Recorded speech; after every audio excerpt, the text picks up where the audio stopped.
we start off a new chapter, and that's in Genesis chapter 28, verses 1 to 5.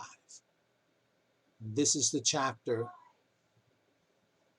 that is a crossover, where eventually Jacob takes the prominent role, being the last of the three great patriarchs. I'm only going to read the first verse because as I unpack this, I do quote the others. The first verse, in verses 1 to 5, says this: Isaac called Jacob and blessed him and charged him and said unto him, Thou shalt not take a wife of the daughters of Canaan. No sooner had Rebekah made the suggestion that Canaanite women were bad news for Jacob, that Isaac called him into his tent. He started off by commanding him, don't you dare take a wife of the daughters of Canaan. Well, they were also called Hittites, the daughters of Canaan, or the daughters of the Hittites. Now Isaac called Jacob and blessed him and charged him. Isaac calling, blessing, and charging him is very much to Isaac's honor. Calling implies he reconciled with him. Blessing shows his satisfaction in what he had done before was the right thing, even though he intended not to do it. And the charge or command indicates the concern that he should act in a manner worthy of the blessing which he had received. He was blessed with a patriarch's blessing. So there was a different standard expected from the patriarch than from anybody else. Isaac had now yielded himself to God. He appeared now to be satisfied that Jacob was the real object of God's blessing after all. We go on.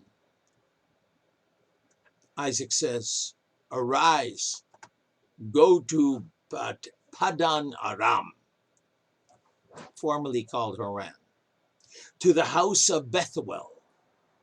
Bethuel, I don't know how to pronounce it.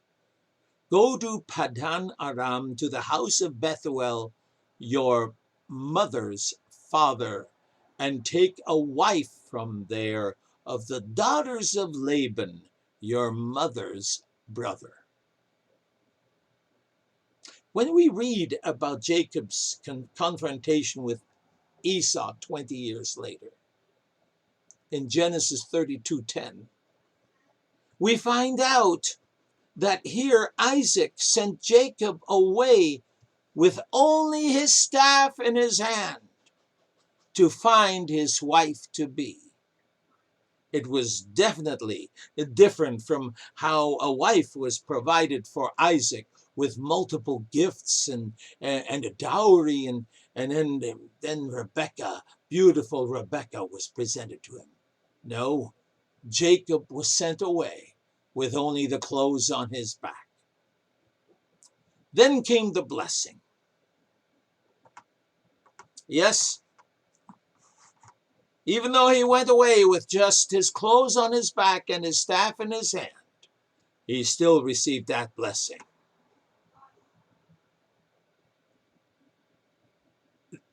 And God Almighty bless thee, he says, and make thee fruitful, and multiply thee, that thou mayest be a multitude of people. Imagining 137-year-old Isaac wishing that on his 77-year-old son.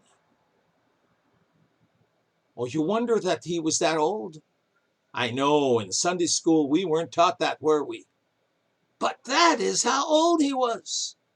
And he's still going to have a multitude of people at age 77. This first part of the covenant covers much of God's covenant to Abraham as contained in Genesis 22:16-18, but particularly verse 17. And I want to read that. That in blessing, God speaking, that in blessing I will bless thee, and in multiplying I will multiply thy seed as the stars of the heaven, and as the sand which is upon the seashore, and thy seed shall possess the gate of his enemies. This was obviously also an advance. Be fruitful and multiply. Marriage blessing. You know that?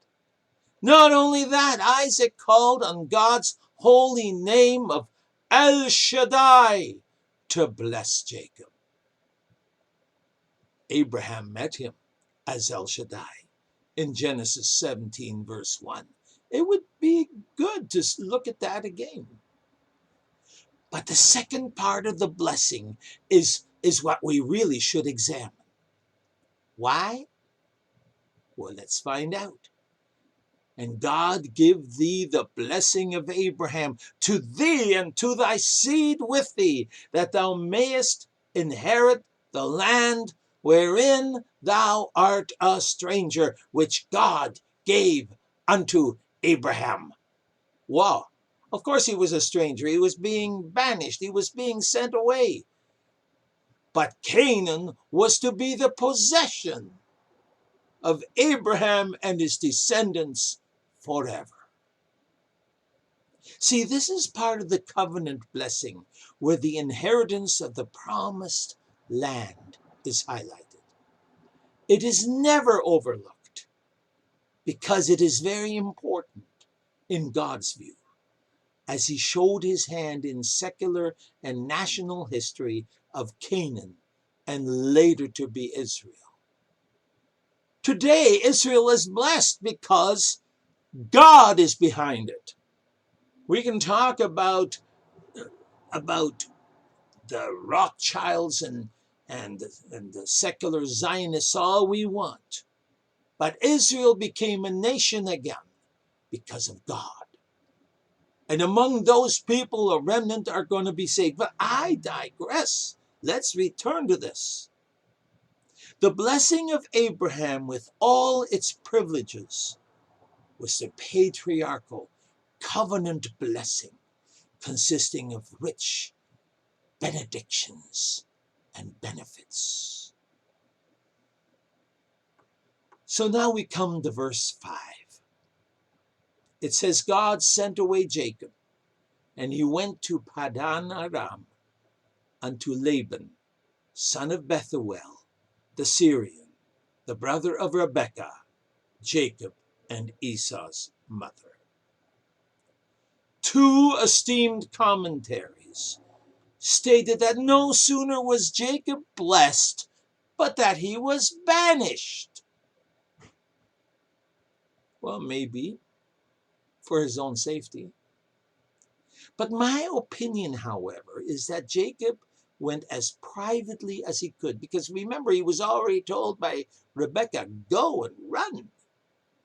Probably so that his brother Esau might not know of which way he was going and which journey he was taking, and maybe ambush him somewhere along the way. Remember, Esau vowed to kill him. So, after verse 5 of this chapter, Rebekah is gone off the scene. Isaac, though he lived 43 more years, and he thought he was so close to death. Isaac, though he lived 43 more years, is no longer part of the patriarchal history in the Bible. Jacob now takes the prominent role. Now, Jacobus, he's a German theologian that lived in the in the 19th century. 19th century. He's a great European expositor of the Bible, quoted very much by a guy named Peter Lang, whose commentary I have, and Jameson, whose commentary I also have. This is how I do my homework.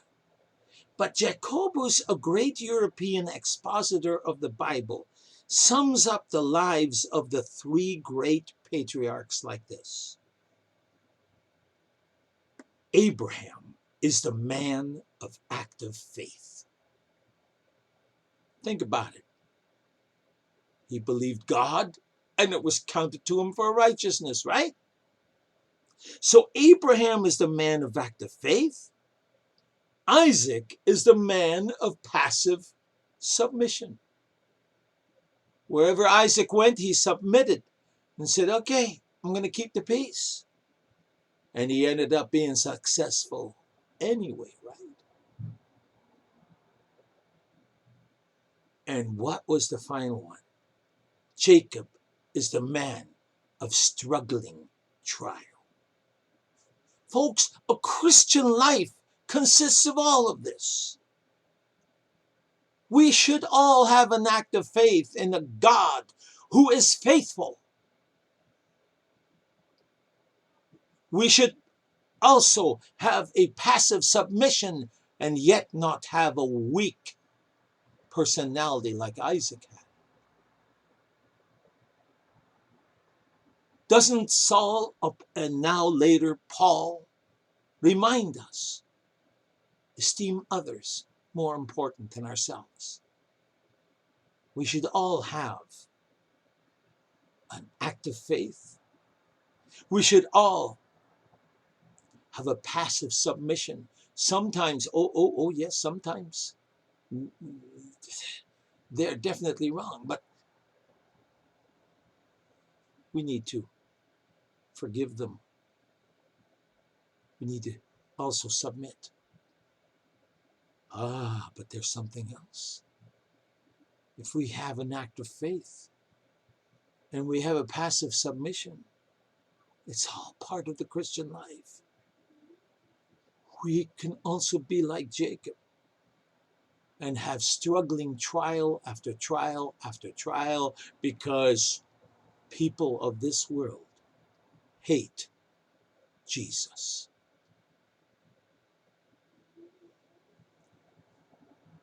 But Jacob had a struggling trial because of the deceitful way he got his covenant blessing.